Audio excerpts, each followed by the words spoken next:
Hi friends, welcome back to smart Rajeshwari kitchen. ఎలా ఉన్నారు friends? అందరూ బాగున్నారా? ఈరోజు మన ఇంటి రెసిపీ బర్బాటి కర్రీ అండి. చాలా బాగుంటుంది. ఇది మా దగ్గర బర్బాటి అంటారండి. మీ దగ్గర ఏమంటారో కామెంట్ ద్వారా కామెంట్ చేయండి. నేను బర్బాటి కొబ్బరి కర్రీ చేశానండి. నేను చేసినట్టు చేసుకోండి. టేస్ట్గా పిల్లలు చాలా ఇష్టంగా తింటారు. ఎలా చేశాను ఏంటనేది వీడియోలోకి వెళ్ళి తెలుసుకుందాం రండి.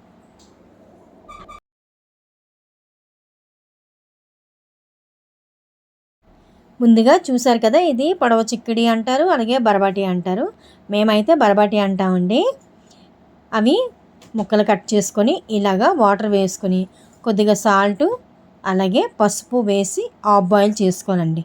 చూడండి, చేత్తో ఎలా అంటే చూసారా, అలా ఉండాలి. మరీ ఎక్కువ మెత్తగా ఉండకూడదు. ఇంకంతే అండి. వడగట్టేసుకొని పక్కన ఉంచుకోవాలి. తర్వాత స్టవ్ వెలిగించి కళాయి పెట్టుకొని ఆవాలు, జీలకర్ర, మినప్పప్పు, శనగపప్పు వేసుకోవాలండి. అది వేగిన తర్వాత ఉల్లిపాయ, పచ్చిమిర్చి, కరివేపాకు వేసుకోవాలి. తర్వాత కొద్దిగా అల్లం, చిన్న అల్లం ముక్క, అలాగే వెల్లుల్లి రెబ్బలు ఒక 4 రెబ్బలు దంచేసి వేసుకోవాలి. పేస్ట్ కన్నా ఇలాగ వెల్లుల్లి, అల్లము కచ్చాపచ్చ దంచుకొని వేసుకుంటే టేస్ట్ చాలా బాగుంటుందండి. చూసారు కదా, ఇప్పుడు ఇది వేగింది. మరీ ఎక్కువగా ఉల్లిపాయలు వేగనివ్వకండి. ఈ వేగిన తర్వాత కొబ్బరికూరు, పచ్చి కొబ్బరి ఉంటే తురుముకొని వేసుకోండి. అది ఇంకా టేస్ట్ బాగుంటుంది. చూసారు కదా, నేను కొబ్బరి పొడి షాపుల్లో అమ్ముతారు కదండి, అది వేసాను ఒకప్పుడు. పచ్చిదైతే ఇంకా బాగుంటుంది. ఇలాగా ఒక్కసారి కలిపేసుకోవాలి. కలిపేసుకొని ఒక 5 నిమిషాలు అలాగా మీడియంలోనే మగ్గనివ్వండి. చక్క పచ్చివాసన పోయి మంచిగా కమ్మగా ఏగుతుంది. ఇప్పుడు మనం బరబాటి హాఫ్ బాయిల్ చేసుకున్నాం కదా, అవి వేసుకోవాలండి.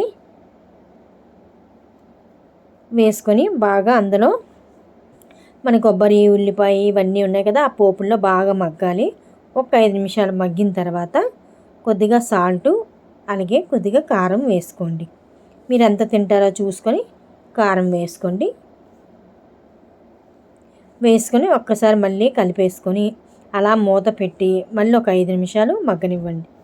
అలా మగ్గడం వల్ల బాగా వేగి టేస్ట్ అయితే అదిరిపోతుందండి. కొబ్బరి కదా, చాలా బాగుంటుంది. ఒక్కసారి మీరు కూడా ఇలా ట్రై చేయండి. మీకు ఎలా వచ్చిందో కామెంట్ ద్వారా కామెంట్ చేయండి.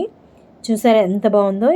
ఇది చపాతీ, రోటీ, రైస్కి చాలా బాగుంటుందండి. రైస్కి అయితే కొద్దిగా టమాటా రసం పెట్టుకొని ఇది వేసుకొని తింటే సూపర్గా ఉంటుంది. అంతే ఫ్రెండ్స్, మీకు ఈ వీడియో నచ్చిందా? నచ్చితే ఒక లైక్ చేసి షేర్ చేసి మరిన్ని వీడియోల కోసం మా ఛానల్ సబ్స్క్రైబ్ చేసుకోండి friends. Thank you for watching. మళ్ళీ మంచి వీడియోతో కలుస్తా ఫ్రెండ్స్. Bye bye.